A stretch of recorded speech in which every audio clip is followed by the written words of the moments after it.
خب در این قسمت ما میخوایم الان باندای این لوپ یا هر کدوم این لوپ ها رو ترسیم کنیم. البته یه دونه از لوپ ها رو توی این فیلم آموزشی نحوه ترسیم بانداش هم رو صحبتشون میکنیم. منتها قبل از اون دو تا نکته دیگر رو من در واقع توی این فایل اول انجام بدم. یکی این که اولا سعی میکنم یه طولایی رو برای حالا به عنوان تیپر در ابتدا انتهای هر کدوم از این رمپ و لوپ ها بذارم و در این حال یکی از ویژگی‌های برنامه رو هم باز توی این قسمت بهتون نشون بدم.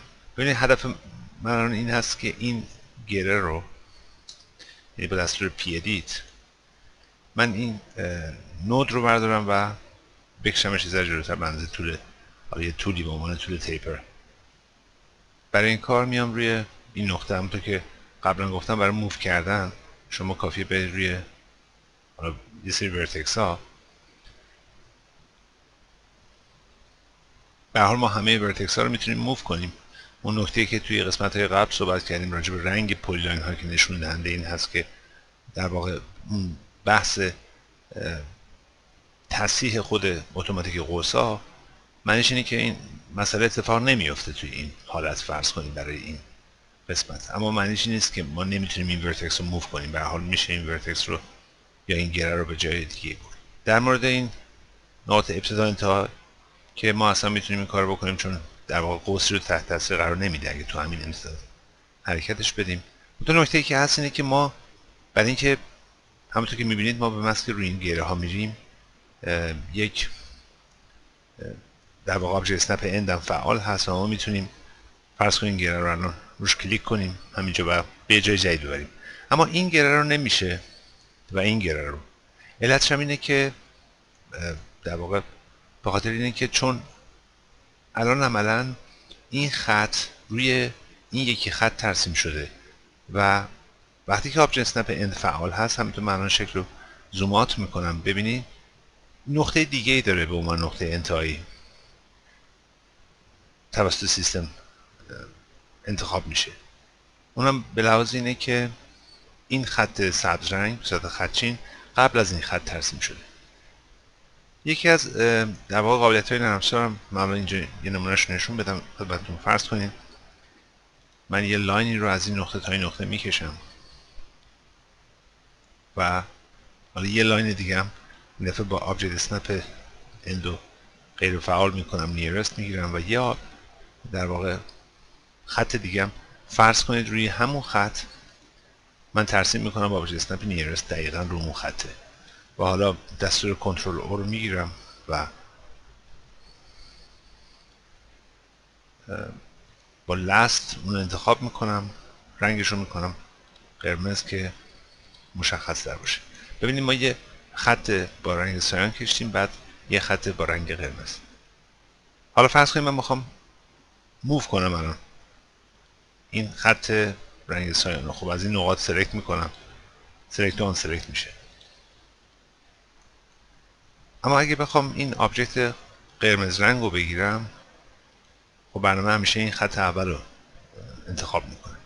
یک قابلیتی هست تو برنامه تحت نام حالا alternate selection. معنیش اینه که اگه شما کلید alt رو بگیرین یا alt رو بگیرین و فرض کنیم الان دستور موو رو میزنم، کلید alt رو کیبورد میگیرم و بعد کلیک میکنم، این دفعه داره میتونه یعنی کاربر این آبجکت رو انتخاب کنه. در واقع این سیستم به این ترتیبی که زمانی که بدون گرفتن کلید alt کلیک میکنید، سیستم از در واقع ترتیب آبجکت ها رو برای کنترل کردن از ابتدای ترسیم تا جایی که هستین یا تا انتهای ترسیم میگیره. توی حالت آلت برعکس این عمل میکنه و به این ترتیب شما میتونید بگیرید.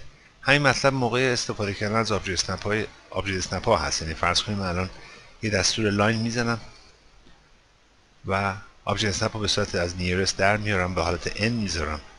من وقتی که میام روی این خط، این به انتهای اون آبجکت میپره. علتش هم اینه که اون آبجکت اولین آبجکته. حالا اگه من بخوام به انتهای این آبجکت قرمز رنگ وصل کنم، خب در این حالت عادی نمیشه. اما اگه کلید آلت رو بگیرم، حالا سیستم میتونه اینو در واقع دیتکت کنه.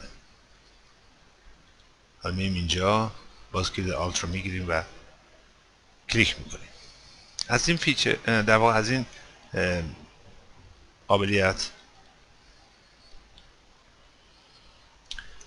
ما میخوایم برای موو کردن حالا این ورتکس استفاده کنیم. برای همین دستور پی ادیت رو میزنیم، این پایلن رو میگیریم، آبجکت اسنپ اند فعال هست، منتها حالا کلید آلت رو میگیریم و حالا میتونیم اینو روش کلیک کنیم و خب از حالت آبجکت اسنپ ها رو از حالت اند هم در میاریم، روی حالت نیرست میذاریم و حرکت میدیم در یه طولی که البته حالا میتونیم کلید F6 هم بزنیم که این بالا این قسمت در واقع حالت تاگل کوردینیت تبدیل بشه مختصات قطبی که بتونیم طول ها رو ببینیم که وقتی اینو داریم روی این حرکت میدیم چه طولی حدوداً داریم. ما اینجا یه طولی رو فرض کنیم هولوش 34 متر 35 متر به عنوان طول تیپر، به عنوان مثال فقط حالا میگیریم، کلیک میکنیم. ما این پویلن رو الان از این نقطه آوردیم اینجا. همین کار رو با اون قسمت ابتدای این مسیرم انجام میدیم.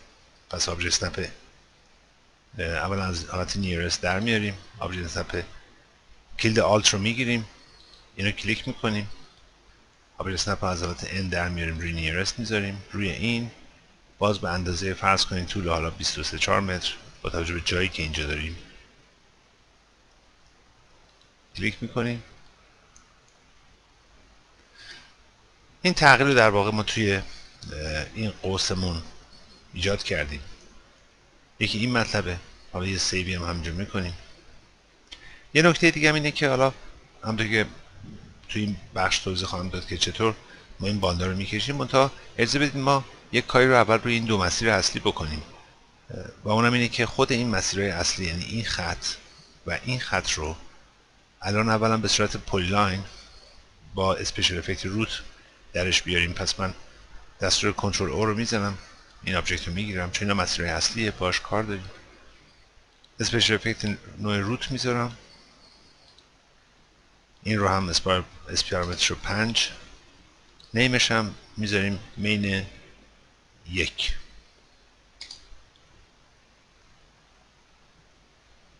اینو که میبندیم باز همون سوالات مربوط به کنترل طراحی برنامه از ما داره میپرسه. ما الان اصلا روی این بحث این بحث رو کلا میذاریم کنار، برای همین فقط اوکی میزنم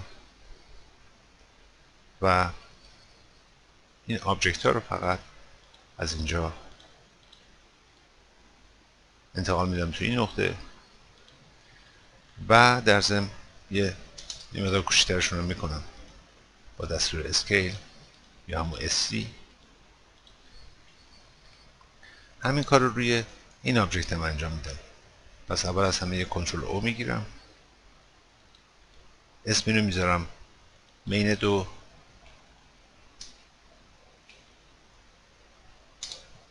اسپیشال افکت روت و اس پارامتر 2 5 و اینو میبندم. کنترل طراحیش هم مهم نیست، اسکیل میکنم اینا رو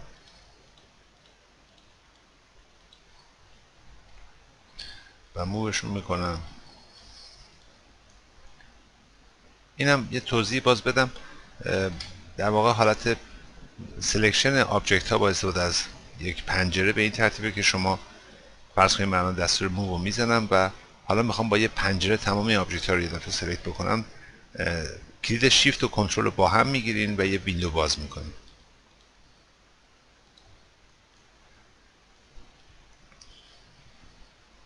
بحث در واقع طراحی تقاطع نیازمند اینه که ما برای برنامه بتونیم هر مسیر رو با باندهای مرتبط با اون مسیر برای برنامه تعیین کنیم.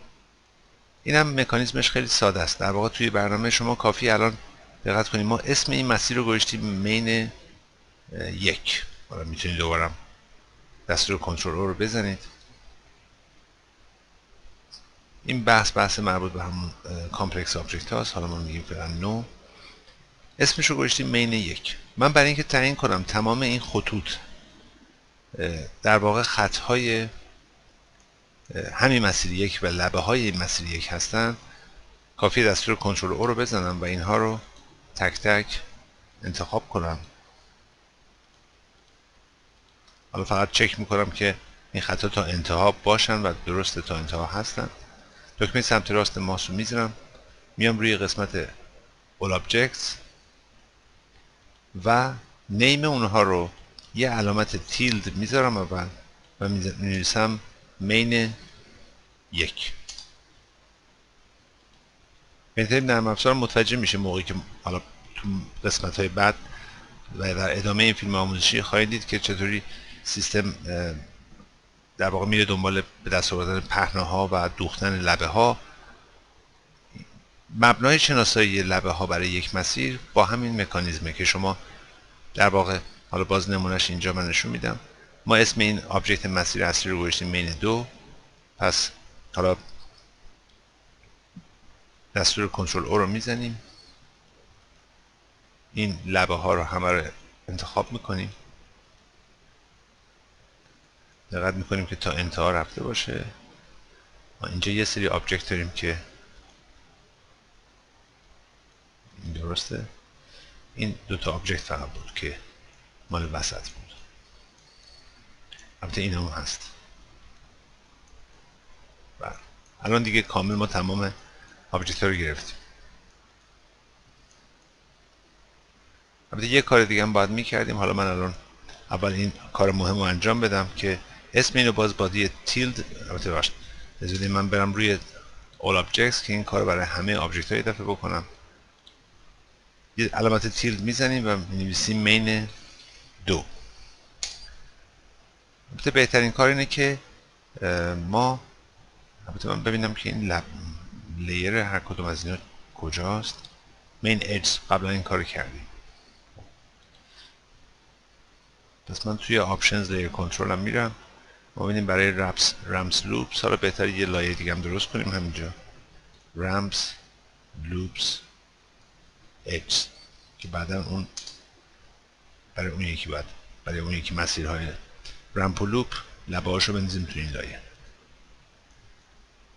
همین کاری که الان روی این مسیرها در واقع برای شناسایی لبه ها انجام شد، ما روی این لوپمون هم انجام خواهیم داد و بعد اگه رمپی هم ترسیم بشه همین کار رو خواهیم کرد.